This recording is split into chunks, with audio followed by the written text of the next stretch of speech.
Good afternoon, dear ladies and gentlemen. Greetings to all those who joined us in the press center of UCMC. We start this day with an event concerning presentation of Fight Back chatbot. Now the floor is given to our dear speakers. Good afternoon, dear participants. We are glad to start our presentation with a great panel of speakers. We present chatbot that was developed due to the Center for Civil Liberties and Open Dialogue Foundation. We carried out some interviews with activists from different parts of Ukraine who became the victims of persecution and their lawyers. Before the start, I would like to briefly outline some preliminary conclusions that we've reached. Persecutions carried out against activists may be divided in two categories. First category, this is killings, torture, beatings, arson, and other ways to damage property. This is illegal ways and legal ways, administrative cases, criminal cases, detentions, searches, and so on. We revealed that 98% of cases, civil activists became persecuted in accordance with the second category of legal mechanisms. After this, they didn't provide feedback, they didn't fight back against these officials who carried out those persecutions and those who fought with the system. And here we are speaking about the first category, persecutions that are going outside legal sector. This is about beatings, torture, killings, arson. In the majority of cases, investigation that is started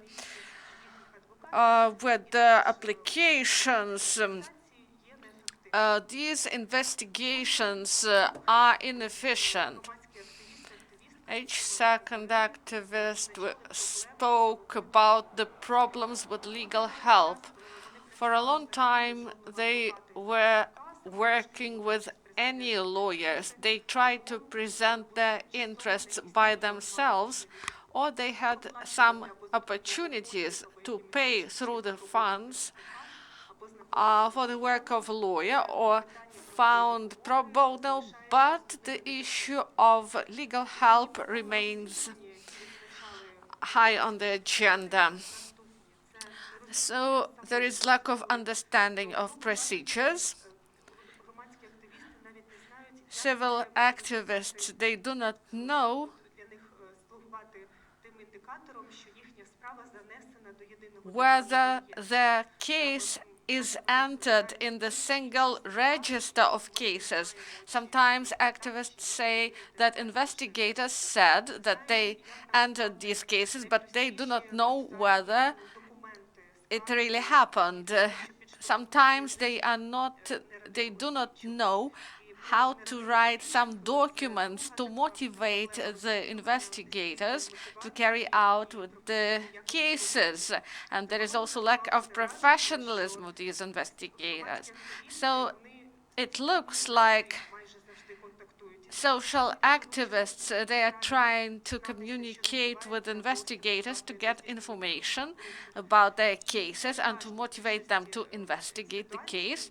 In the majority of situations, civil activists, they said that they collect evidence instead of investigators to include them in the case.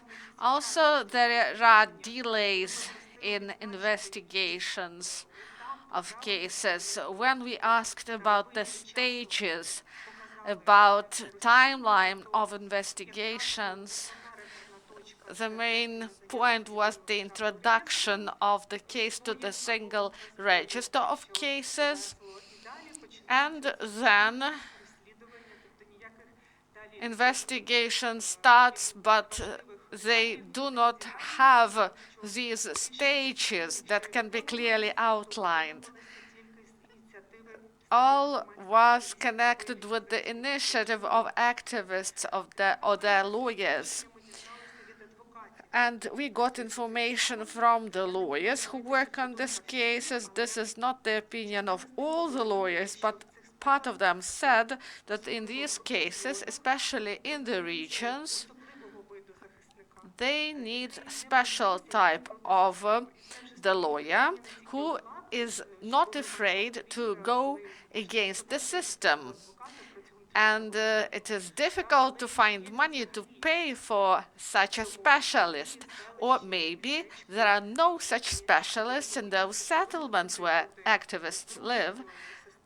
And these people, they should not be afraid of the system, because you know that there are many connections between law enforcement bodies, heads, and local heads of settlements.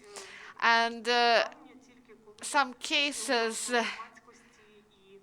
they are highlighted by the media and public activists. These are media cases. And the media highlight these cases. And there are cases no one is interested in, and there is no attention to some cases at all, and this is terrible.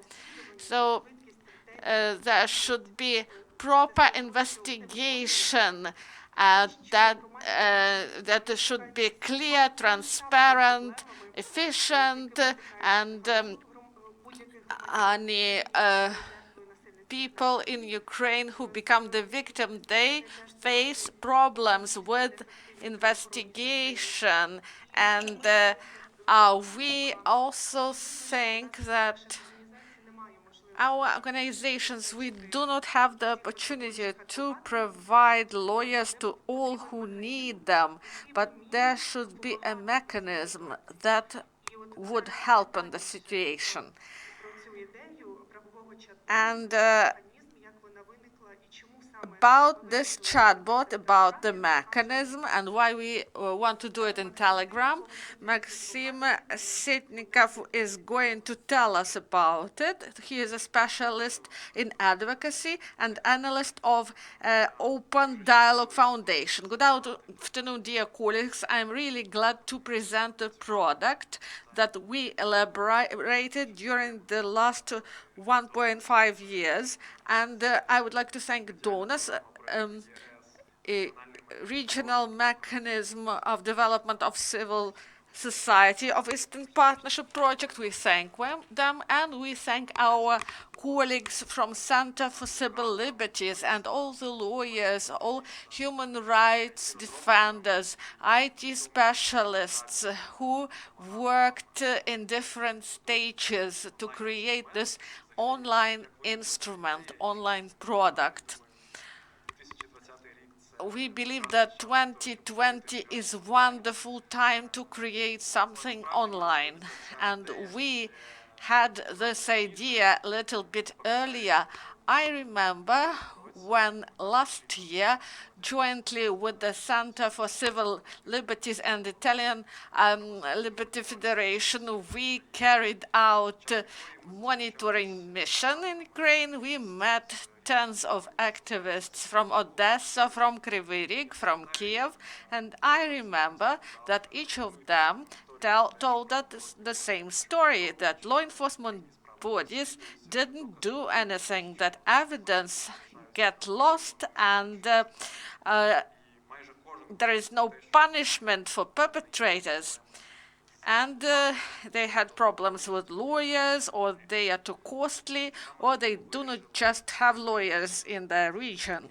We decided to create an instrument that can be used not only by activists, but also by all those people who face our law enforcement system.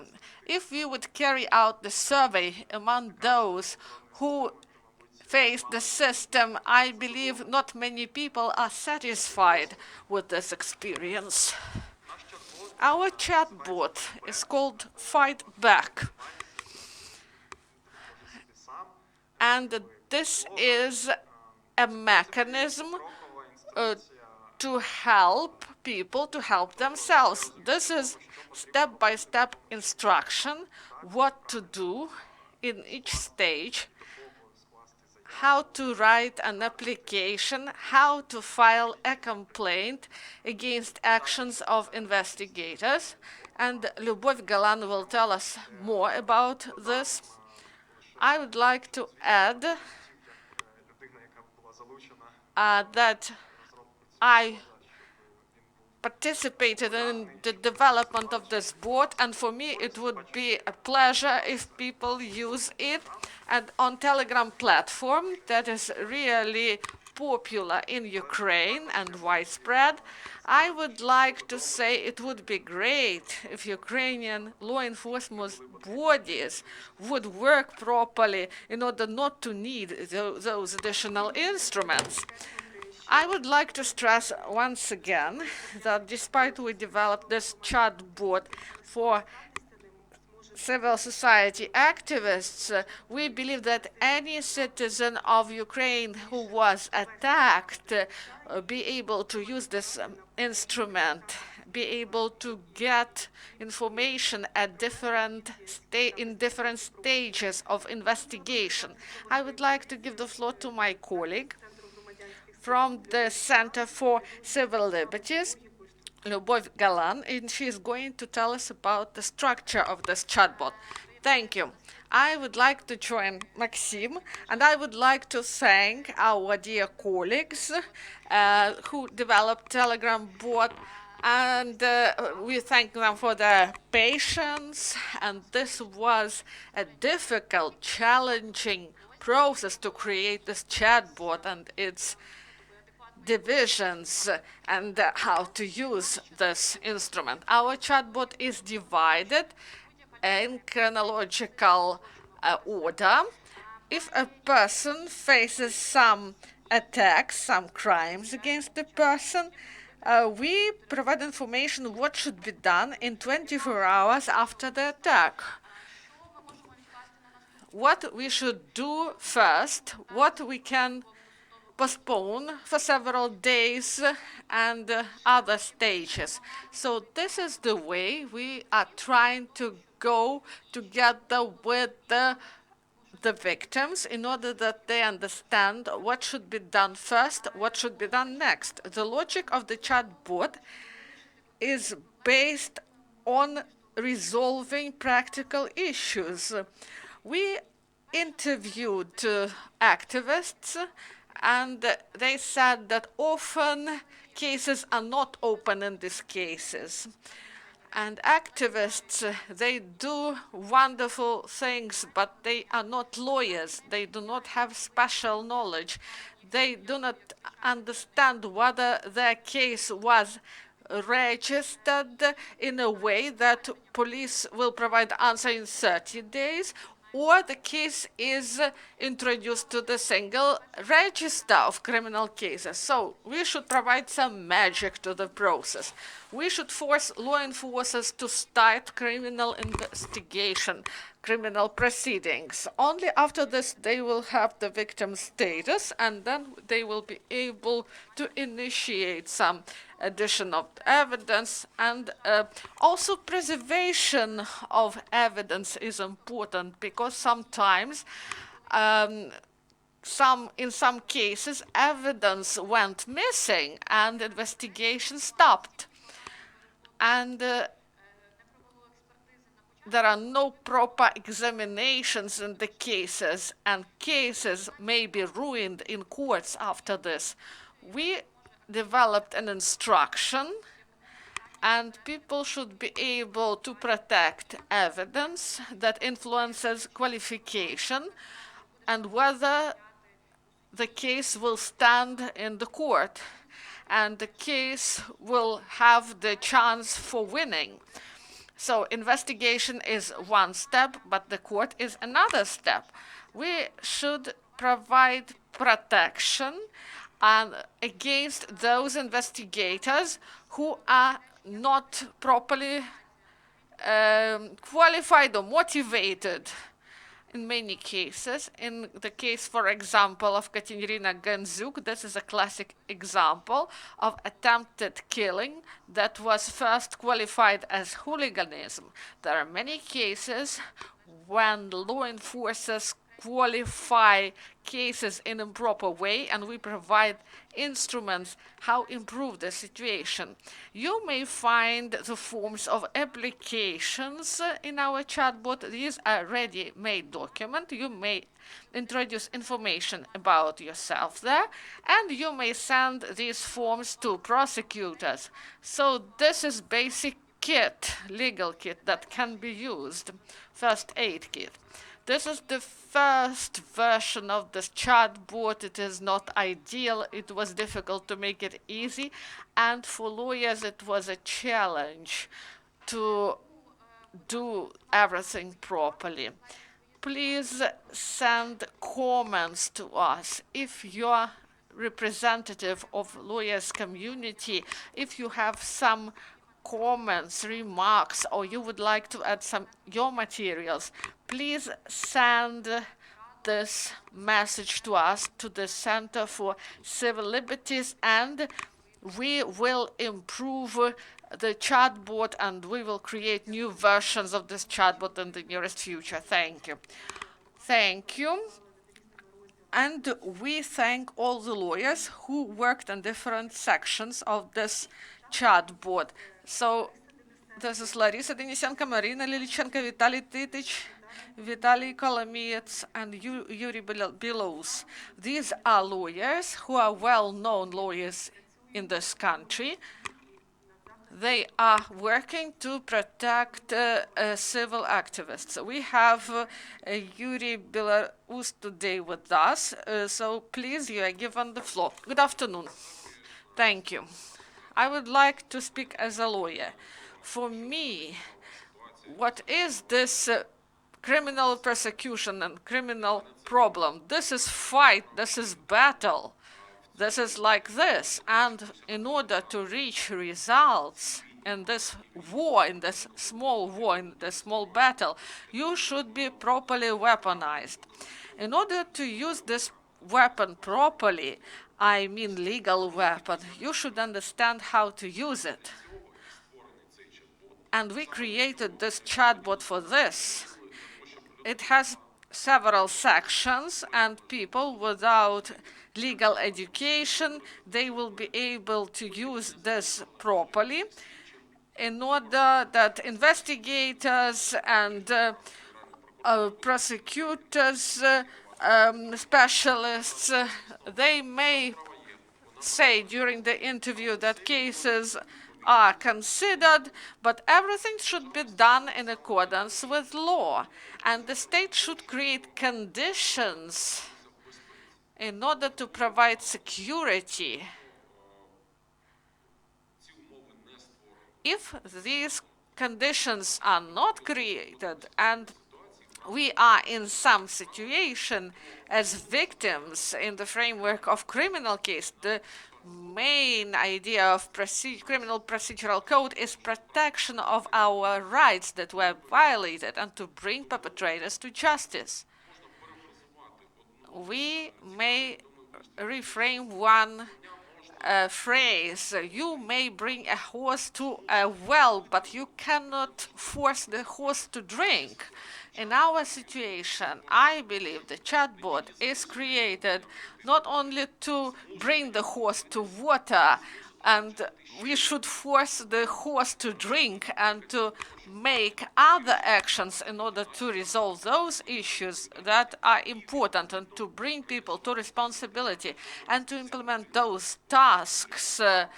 And people in power, they should implement their responsibilities. Investigators, they say, they promise, but it doesn't work. And this is our Soviet heritage. We want to trust the investigator, we want to trust him, and we want to improve the situation.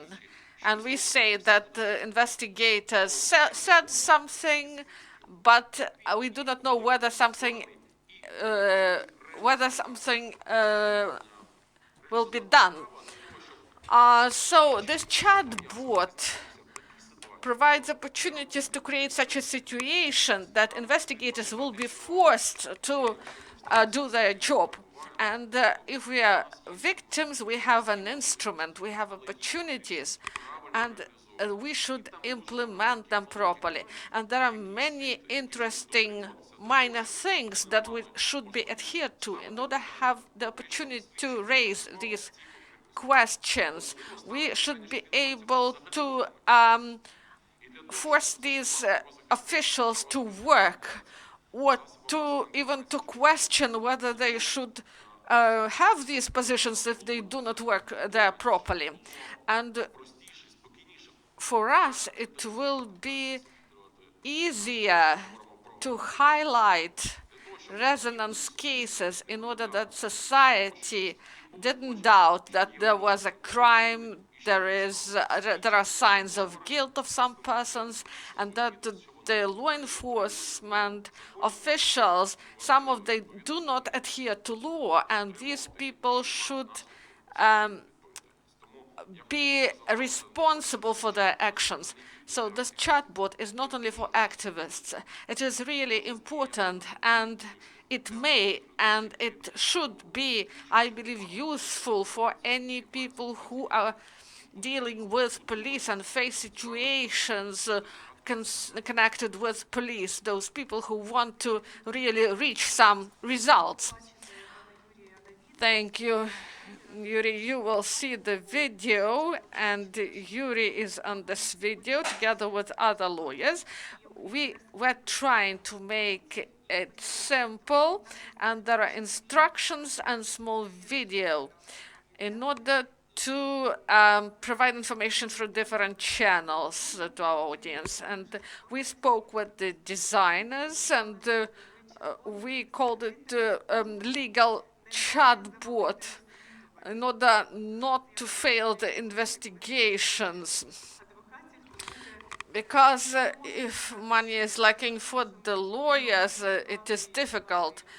So we worked for a long time, and there were a lot of efforts committed. There are many chatbots.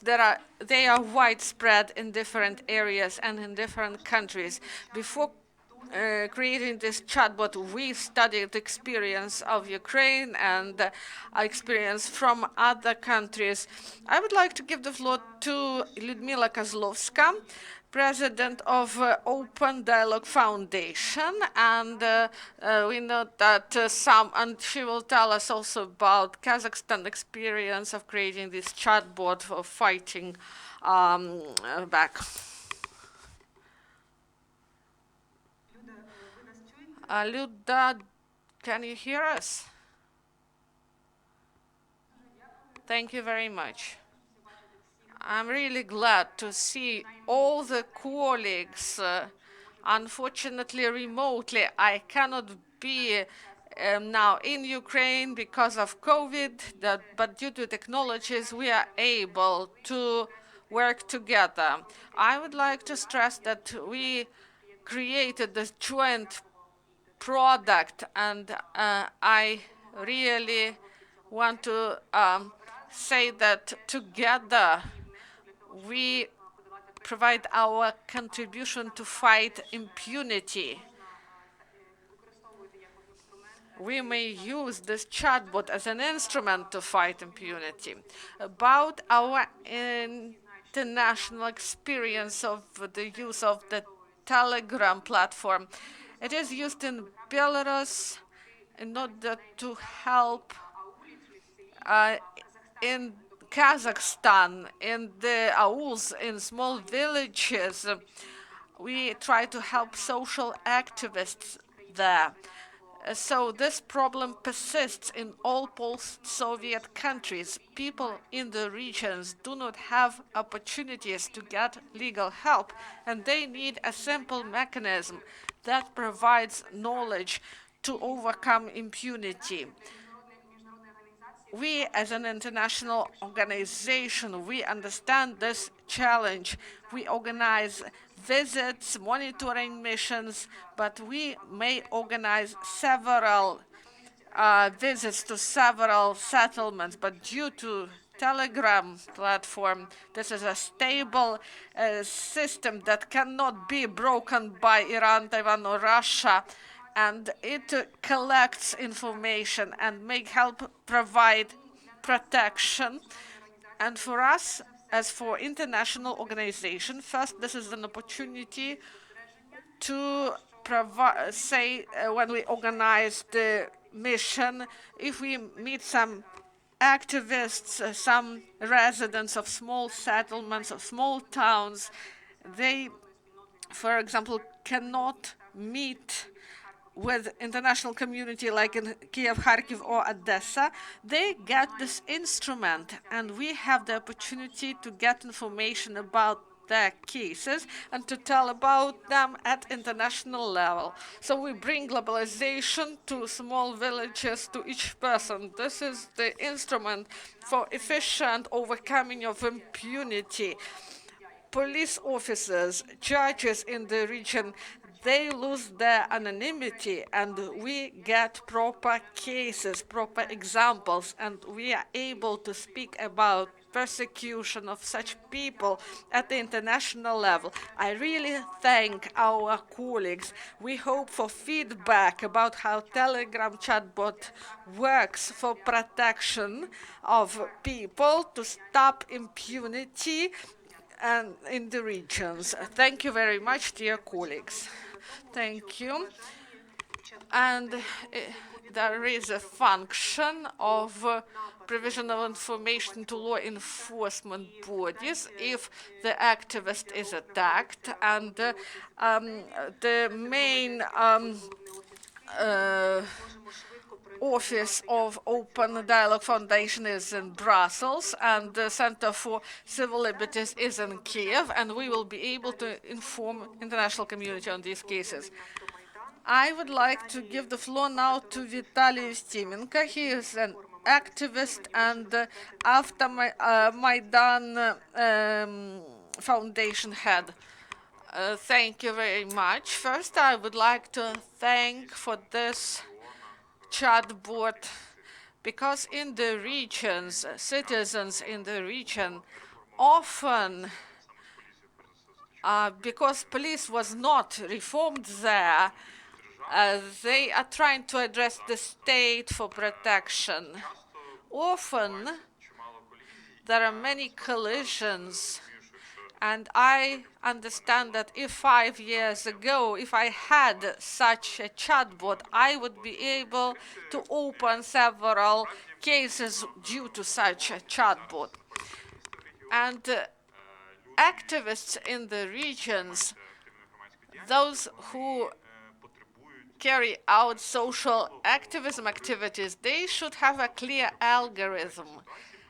In crisis situations, when pressure is made on them, they need an algorithm of clear actions that should be done, and they should have this instrument at hand. This may have a big coverage and big effect. In each case, in practice, when the lawyer is needed, when legal accompanying is needed, they try to collect information, assess situation, time is needed for this. And this influences the opportunity to bring perpetrators to responsibility. And this application is needed. It should be in the pocket of each citizen. And as previous speakers said, our law enforcement bodies were not reformed. That's why each citizen should have such a chatbot. And these activists They also face such situations with police, and many people face such situations for the first time. And they ask activists, and activists do not know the most basic things: how to write an application, how to file a complaint. I would like to thank once again all those who participated in the development of this product, and I hope that there won't be many reasons to address this chatbot, but we should be realistic. We believe this instrument will be really beneficial for many people in the regions, and we want to thank you for this product. Thank you. So the participants of this panel, of course, we do not want to need this instrument, but I agree with Vitaliy completely that it will be needed in the years to come. So this is an actual important instrument. This is not only for activists, this is for all the citizens of Ukraine who became the victims of attacks or any crimes. And people should repel the system. They should fight back. That's why we called our chatbot like this. And when we carried out these interviews, and we spoke with public activists, and they said that this takes time, and people do not want to deal with the system, with this criminal proceedings. I would like to give the floor to the journalist who also has personal experience of fight back. Bihus.Info journalist Danilo Mokryk. I was asked to speak here because I have a broad experience of addressing law enforcers and to file complaints against their actions. I appealed against non-introduction of the case to the register, closure of case, inaction of investigator, and even the investigator. I also fought through the court to brings an investigator out of the case because of his inaction. So I have templates to do all this. And Yuri mentioned, he said that there is a trend to search for trust concerning cooperation with investigator. There is another problem. Maybe there should be, I believe there is an illusion. If I have good relations with investigator and won't speak against his actions, maybe he will investigate my case in a proper way. But investigator is not your friend in any way. In the best case scenario, the investigator is your very lazy employee. And in some cases, these people really harm your case, and you should follow the case really carefully. It doesn't take much time as it looks like. It looks like it needs constant attention. Due to the deputies of the Verkhovna Rada of the previous convocation, we have a limited time for pre-trial investigation. Now investigators hide criminal cases due to their inactivity during 3 years, for example. And the limitation times just pass, and cases are lost in this way. So you should motivate them constantly, not physically, of course. And there is also an illusion that they do not care about those complaints and cancelled by the court, actions cancelled by the court decisions. And in one case, I was defined as a victim, and the materials of this case were not provided to me, but I have the right to study them. I addressed the court, and she came before the court hearing to the court, and she said, okay, you do not need this application. I will provide all the materials to you. But I said, no, you will do it in accordance with the court decision now. I don't know whether it affects their reputation ratings, but there is effect on them. The last thing I want to say is that investigative judges, they often support the claimant. The investigative judge, if you have an application that is filled correctly, they satisfied those claims, and they satisfied all my claims. This chatbot is great. For example, you have 10 days in order to apply to file this complaint, and you, for example, do not have an opportunity to find a lawyer, and due to chatbot, it is done really simply. And you will know about your rights through this chatbot. Also, there is such an instrument as electronic court. You may address the investigative judge with complaint against, for example, investigator, prosecutor, and you may write this complaint at home, and you should fight for your rights, especially if you are an activist and if you believe that the rights of the citizens should be adhered. I would like to say that maybe each speaker, they all criticize the law enforcement bodies, but I would like to say that in problem interview, social activists, they had proper understanding that there are some problems with investigations because there is a really big load of cases on investigators, and people should highlight the importance of their cases. And also, there is no proper material support for investigators, and people provided their gasoline to investigators in order to carry out some investigative actions.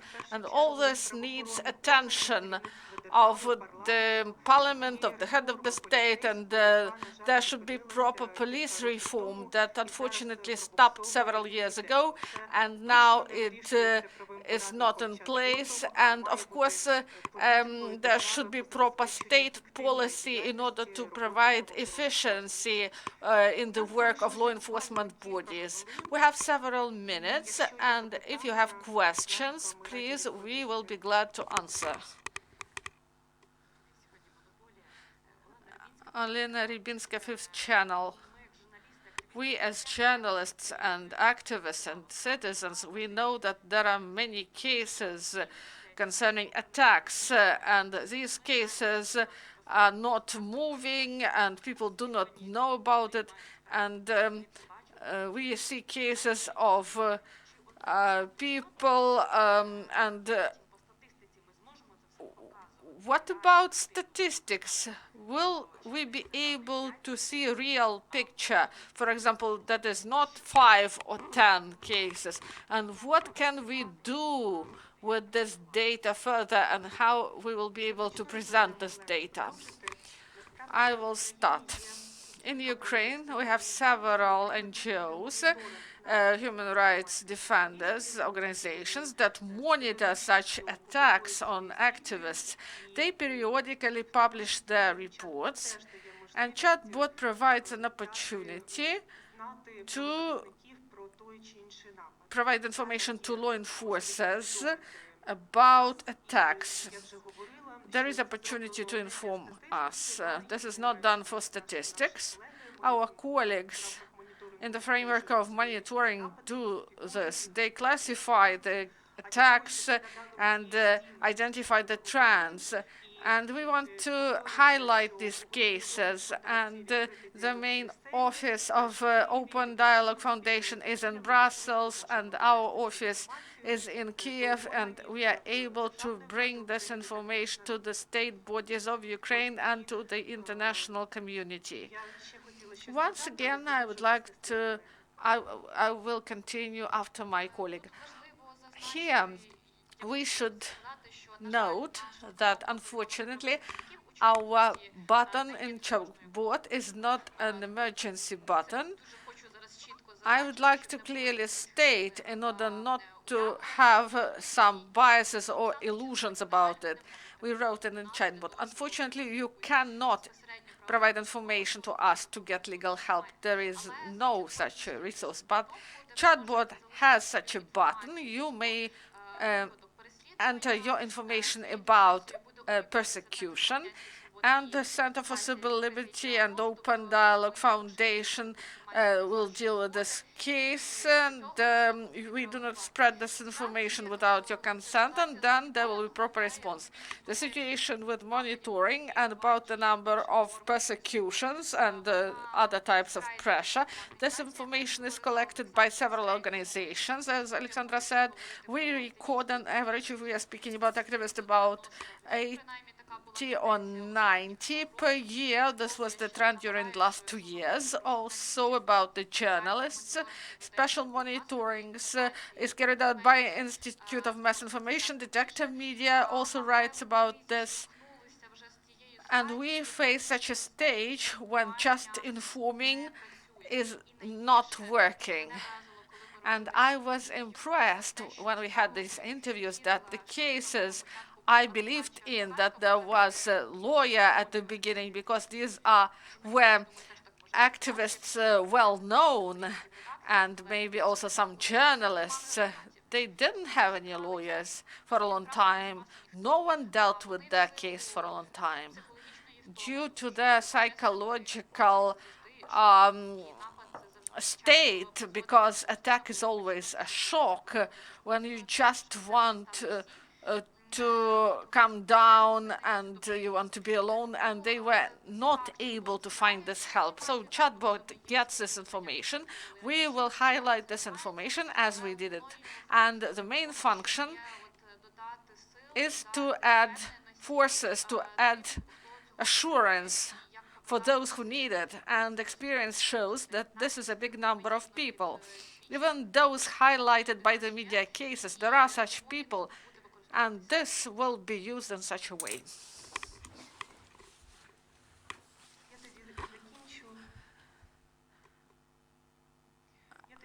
So we are going to say that it is important to follow, to monitor the situation. Our task was at a different level. Of course, we may say that attacks are going on, but we should provide proper instruments to the activists in order that they be able to fight back. So this is not about statistics and monitoring. This chatbot is about how to protect yourself in conditions of non-reformed law enforcement bodies. So this is the end of press briefing.